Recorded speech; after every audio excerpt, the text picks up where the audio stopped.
Sama halnya dengan otak kita. Kalau otak kita itu dibiasakan dengan hal-hal yang positif, dengan kata-kata yang positif, maka otak kita itu akan gampang banget untuk berpikir positif. Dan ketika ada kesulitan, di situ anak akan sangat mudah melihat kesulitan itu dari kacamata yang positif.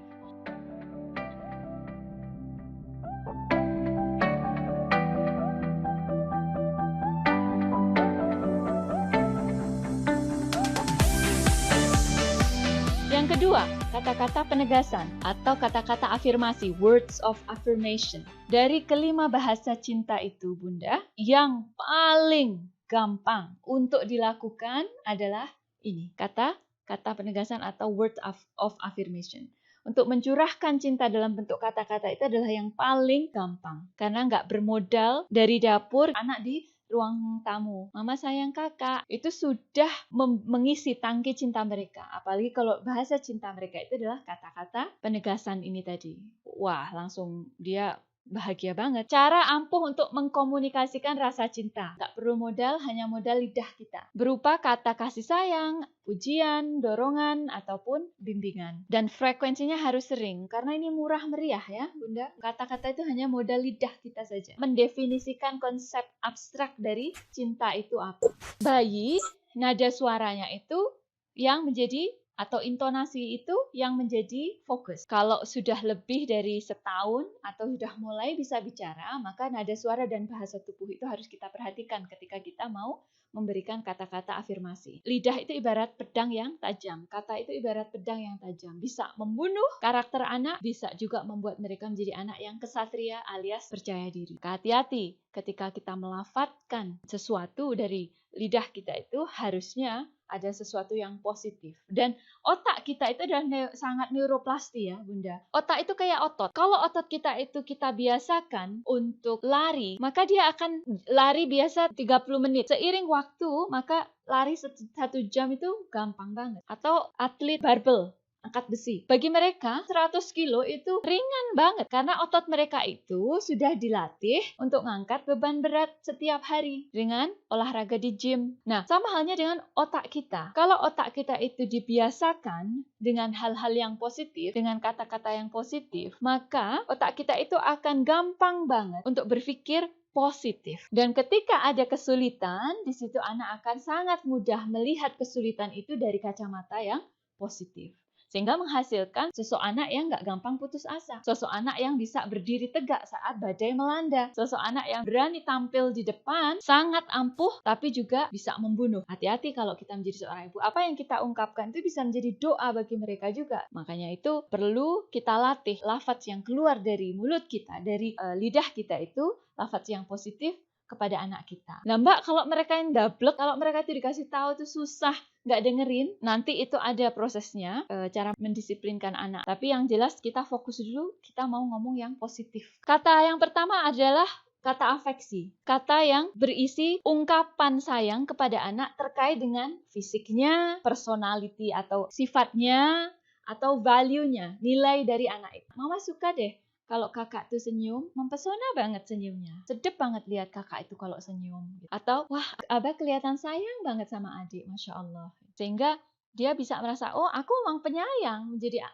abang yang penyayang kepada adik. Atau misalkan fisiknya, Masya Allah, kakak cantik banget, pakai kerudung pink, nggak masalah. Sekalipun wajahnya standar gitu ya. Mafi muskilah, itu semua kan dari Allah. Atau, wah, Masya Allah, abang tinggi banget ya. Udah ngelebihi mama sama ayah gitu. Ungkapkan itu sesering mungkin. Berikutnya, yang terkait dengan nilai yang dia miliki. Mama suka banget cara berpikir kakak yang penuh pertimbangan. Saat kemarin mama tinggal sendirian dan berdua saja dengan adik. Bisa ngurusi adik dengan baik, rumah bersih, mainan sama adik bisa begitu lama, gadgetnya off. Atau misalkan, abang soli banget sih setiap sholat 5 waktu pergi ke masjid. Kata-kata pujian. Kata pujian ini lebih berhubungan ketika dia sudah melakukan sesuatu dan kita harus fokus kepada usahanya, bukan kepada kesempurnaan hasilnya. Misalkan dia nyetrika baju sendiri, padahal kalau standar kita ya masih banyak wrinkle-nya, masih belum halus, tapi nggak apa-apa, kita puji, Masya Allah licin banget kak nyetrikanya. Loh mbak, nanti membohongi anak dong, atau menurunkan standar anak dong. Kalau mau mengingatkan, bukan saat itu. Wah, bagus banget rapotnya bang, karena abang udah bekerja keras ini makanya dapat rapot yang bagus. Padahal kita pikir dia rata-ratanya mungkin 80, padahal dia bisa dapat 90. Jangan pas saat itu kita memberikan masukan atau kita protes dengan apa yang sudah dia lakukan. Salah kalau saat itu kita, wah pinter banget udah nyetrika sendiri, tapi kok masih banyak yang nggak halus ini kak tangannya. That is wrong. Itu salah, memuji yang seperti itu salah. Wah, rapi banget kak nata sepatunya. Semua sepatu dipasangkan, pakai diurutkan segala ukurannya, dan gak ada yang tersisa di lantai. Masya Allah, ini pujian yang terbaik ya. Pujian dalam bentuk deskriptif. Sehingga anak itu benar-benar tahu apa yang membuat dia itu dipuji. Sepatunya dipasangkan, gak ada yang cuma kiri saja atau kanan saja. Kemudian ukurannya dari kecil sampai gede gitu ya. Kemudian semuanya masuk ke rak sepatu, nggak ada yang tersisa di lantai gitu. Mereka paham, oh aku dapat pujian dari bunda itu karena sudah melakukan A, B, C, D itu tadi. Atau misalkan, abang bersih banget sepedanya, bannya disikat, besinya, kerangka sepedanya mengkilat. Itu pujian yang paling bagus. Deskriptif. Bukan hanya, wah pinter abang, titik. Jangan. Pinternya kenapa? Itu harus dijelaskan. Abang Masya Allah nyetrikanya kemarin udah bagus. Hari ini nyetrikanya yang lebih ditekan lebih keras ya bang, biar lebih licin. Kayak gitu. The next day saat dia mau melakukan, itu kuncinya. Bukan sesudah melakukan, kita memberikan kritik. Contoh yang kedua biar lebih paham. Bagus rapotnya bang, tapi abang tuh harusnya dapatnya 90, jangan 80 ini. Gimana? Abang kan pinter. Percuma lafadz pinter itu, kalau dilafatkannya seperti itu. Kapan terus bunda ngomongnya? Tunggu sampai rapotnya udah nyampe ke sekolah. Tunggu sampai seminggu kemudian. Atau tunggu sampai mau ujian berikutnya. Abang, Masya Allah, kemarin udah dapet 80. Masya Allah, bagus banget bang. Pasti abang udah berusaha keras. Nah, sekarang gimana caranya abang? Mama bisa bantu apa? Biar abang bisa dapet 90. Sehingga anak nggak akan defensif. Anak nggak akan merasa diserang. Kalau bahasa cinta anak itu kata-kata afirmasi bukan malah mereka melakukan nantinya. Tapi malah forget it. Nggak mau lagi bantuin mama nyetrika, cuci piring, ngepel itu. Selalu ada kurangnya, selalu salah. Berikutnya, kata yang berisi dorongan. Kita ingin anak kita melakukan apa yang kita inginkan. Dan dia mampu, kita tahu dia mampu. Jangan didorong, tapi sebenarnya dia nggak mampu ya bunda. Itu namanya mendolimi anak. Nah kalau anak umur 5 tahun suruh vacuum atau ngepel. Dan ngepelnya ala-ala kita yang mengkilat. Ayo kakak bisa ngepel bersih kayak mama. Itu namanya mendolimi. Jangan. Misalkan belajar jalan, anak mau belajar jalan. Ayo adik, jalan ke mama gitu. Ayo bisa. Kayak gitu. Atau misalkan sesudah kejadian, dia menjagain adiknya. Besok lagi, biar dia mau, kita puji. Mama bangga sama kakak, karena sudah rawat adik sangat baik saat mama pergi. Sehingga nanti dia akan terdorong lagi untuk melakukan itu. Mama seneng banget kakak udah bantu mama nyuci piring. Masya Allah. Semuanya lagi dicuci, nggak ada yang tersisa. Itu mendorong mereka untuk nantinya dia lakukan lagi. Contoh yang lain misalkan dia akan tampil gitu ya di depan banyak orang. Kasih kata dorongan. Kakak bisa, kakak hebat. Masya Allah. Mama bangga punya kakak.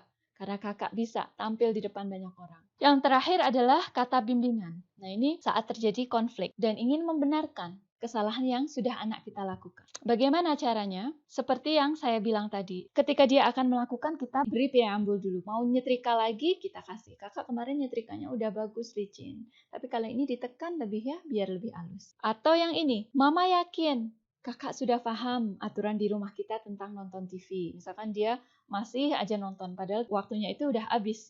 Mama yakin kakak sudah paham aturan di rumah kita tentang nonton TV. Tapi kakak masih belum mau berhenti. Padahal waktunya udah habis. Berarti besok kakak nggak boleh nonton ya. Sehingga anak itu tidak merasa kita itu menyerang mereka. Kita itu menyalahkan mereka. Kata-kata penegasan atau word of affirmation itu adalah bahasa cinta yang paling mudah untuk diucapkan ketika LDR. Ketika anak itu tidak bersama kita. Ada yang mungkin anaknya di pondok atau kitanya sedang berada di mana gitu ya. Bisa kita sampaikan bahasa cinta kata-katanya. Kalau physical touch kan nggak bisa. Kita harus bersama mereka. Kita harus hadir dalam satu ruangan dengan mereka. Kalau kata-kata penegasan itu bisa dari jauh, saat berhadapan, ataupun dengan melalui telepon, atau dengan catatan romantis, kartu, atau surat. Saat berhadapan, misalkan kita bisa manggil mereka itu dengan panggilan kesayangan saat kita mau meminta sesuatu kepada mereka. Pinky sayang, padahal anaknya namanya Zainab. Aku mau dipanggil Pinky. Pinky bisa ambilin mama air. Oke mama, gitu. Dia merasa dimengerti. Atau kamu mau dipanggil apa hari ini? Aku mau dipanggil Mawar mama. Ya udah kita panggil Mawar seharian gitu. Atau saat berhadapan gitu ya, kita langsung ngomong, lihat mama deh kak, mama itu beruntung banget punya kakak sebagai anak mama. Pasti mereka tanya, kenapa? Kesempatan kita memberikan banyak alasan yang positif yang membuat mereka semakin ingin melakukan agenda yang kita inginkan. Karena kakak sudah ngurus adik, karena kakak sangat berbakti sama mama. Boleh juga, nggak usah dikasih karena kakak anaknya mama, it's okay. Lanjut melalui WhatsApp, dia mau tampil, kakak kamu hebat, boleh, bisa itu. Akan memberikan dorongan tersendiri. Atau misalkan, mama rindu banget sama abang. Abangnya lagi mondok di mana. Ungkapkan itu tiap hari. Bayar nggak bunda? Gratis. Sesering apa? Sesering mungkin. Dan nanti anak itu akan merasa, meskipun jauh, mama itu masih ingat sama aku, masih sayang sama aku. Sehingga nanti anak itu masih ada bonding yang kuat dengan kita, sekalipun mereka jauh. Atau catatan romantis. Meski jarak memisahkan, tapi kakak selalu di hati mama. Hari boleh berlalu, tapi sayang mama sepanjang waktu.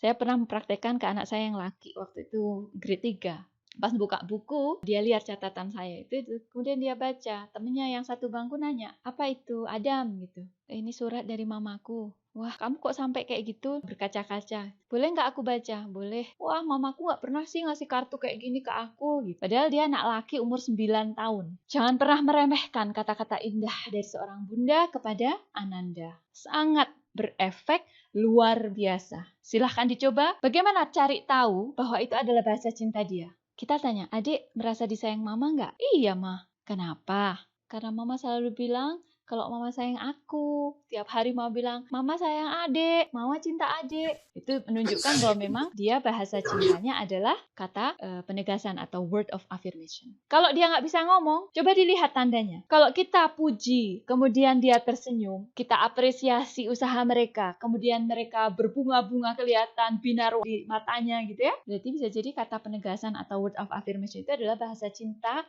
utama dia.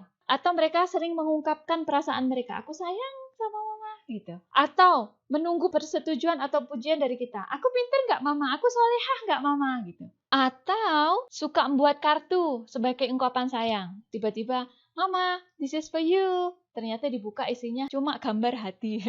Apa ini sayang? Aku sayang sama mama. Gitu. Berarti itu word of affirmation, bahasa cinta dia.